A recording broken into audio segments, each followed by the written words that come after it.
what's up everyone? Good day. So I'm your Kachupchup from Burias. I am Renan Alburo Vlog. And hello mga ka-Juju dyan. Mega love shoutout po sa inyong lahat, sa lahat ng viewers, mga supporters, and mga solid supporters ng Juju Official and also mga Burias Vloggers. So for today's video is update ko kayo kung ano yung mga nangyayari ngayon dito sa Naga City. So nabalataan nyo naman po siguro na ang Naga City is nakaranas ng binagyo ng bagyong Christine, and grabe po talaga yung epekto nito sa Naga City, lalo na sa Kamsur, sa Bicol region. So ayun na nga po, kakatapos lang ng bagyong Christine and hindi pa tuluyang na nakapag-recover yung mga tao, lalo na yung mga negosyante, lahat, kasi grabe po talaga yung pinsala ng bagyong Christine. And kung makikita nyo po sa video, marami po mga basura. Ayan, alam ko mga magagamit pa yan, pero basa na, ayan. Pero siguro aanin pa nila, and then marami po talaga mga basura, and yung mga store hindi pa po sila open kasi nga siguro hindi pa nila na aayos yung shop nila. And ayan, andito na tayo sa may sentro ng crossing ng sentro and ng Pino Francio Avenue. And ayan, mga close pa sila, mga hindi pa nila naayos yung mga shop nila.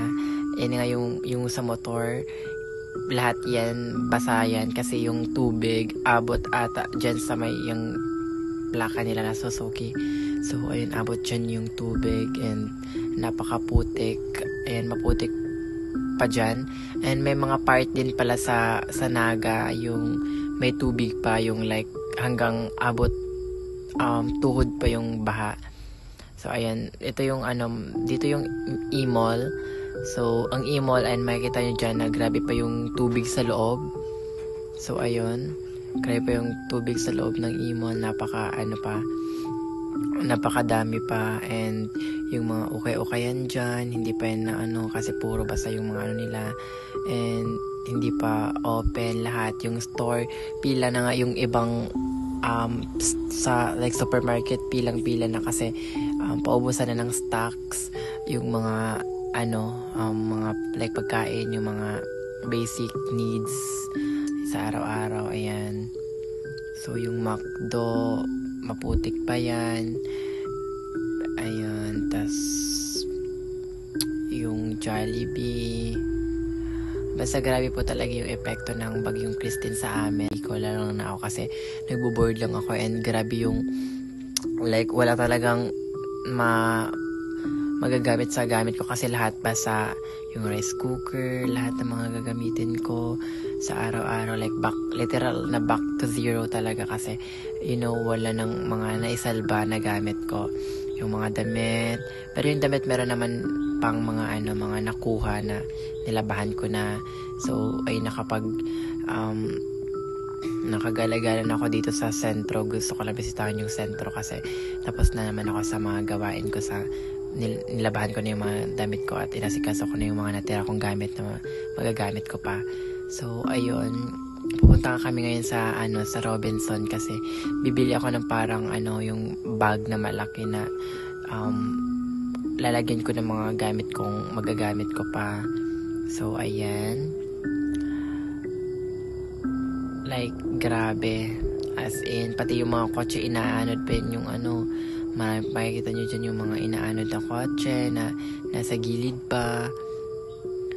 Yan yung plaza maputik pa. Ayan, malalim pa nga yung putik ko. So ayun nga everyone, grabe talaga yung pinsala ng bagyong Christine. So ayan, yung mga okay yan. Yan, like oh my god. Buti na lang is malayo yung bagyong Leon dito sa Bicol. So hindi parang magkaroon ng time yung tao na ma-recover yung mga kanya-kanya nilang mga pwesto, mga gamit, mga negosyante, gano'n, yung mga tao naayos yung bahay nila, lalo na yung mga taong yung mga bahay ng mga tao dito na inabot talaga hanggang bubong, like sa Mabolo part. And then makikita nyo dito yung part ng may isang lugar pa na malalim pa yung baha. So yan yung People's Market, yung market dito ng Naga.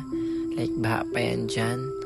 Yung mga nagtitinda dyan, marami na nagtitinda natin, pero grabe. So ayun yung Naga River, umaapaw pa, or maraming pa yung tubig. Ayan, so nagkagulo pa dito. Yung iba, close pa yung mga shopping mall dito. So yung Robinsons lang yung open. Ayan. Ayan guys, so yan, grabe pang tubig, oh. So ayan. Ayan pa si kuya naghugas pa siya naghugas na hindi naman yan clean. Ayan, so maraming salamat po pala sa mga nag-donate dito sa Naga City, and also sa ating butihing Lene Robredo, like talaga nagpapakita sa panahon ng pangangailangan. So ayan, grabe din pala yung traffic dito sa Naga, like hindi talaga nakakausad, siguro mga 1 to 2 hours bago nakaka-move yung mga sasakyan. Grabe ang traffic. Papunta yan sa Manila and papunta sa iba't ibang party ng Bicol, ng Cam Norte, ganun. Kaya hindi yan nakakausad kasi yung Mabolo part doon, kasi yung grabe yung baha, like abot leeg pa yung baha doon, kasi yung mga ibang tao hindi pa na-rescue doon, kasi yung ibang tao na pa sa bubong pa nila, kaya hindi pa sila na-rescue. Ayan. So, ayan mga ka-joy-joy, hanggang dito na lang yung vlog natin. Thank you so much to all, to everything. Bye!